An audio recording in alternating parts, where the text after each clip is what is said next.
ઘણીવાર પાક ખરાબ થઈ જાય અને કડા પડ્યા હોય તો વીમો પાકે. અતિશય વરસાદ આવી ગયો હોય અને ઉભો પાક બરબાદ થાય તો વીમો પાકે. પણ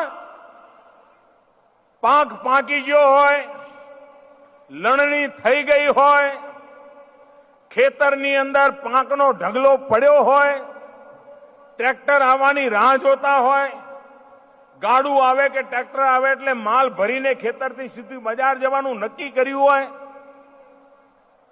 આજકાલમાં જવાનું જ હોય, ખેડૂત ખુશ હોય, ઢગલા થયા હોય, અનાજના પાક ખૂબ પાક્યો હોય.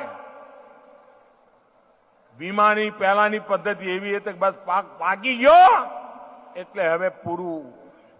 અમે પ્રધાનમંત્રી ફસલ બીમા યોજના એવી લાયા છીએ કે પાક પાકી ગયો હોય, ખેતરમાં ઢગલો પડ્યો હોય અને લણણી કર્યા પછી પાકનો ઢગલો પડ્યો હોય અને બજારમાં જવાની તૈયારી ચાલતી હોય અને 15 દિવસમાં જો કરા પડે, વરસાદ આવે, આંધી આવે અને એ પાકેલો પાક પણ બરબાદ થઈ જાય તો પ્રધાનમંત્રી ફસલ બીમા યોજનામાં એમાં પણ પૈસા મળે.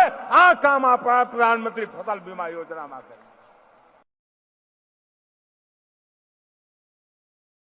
Download ShareChat.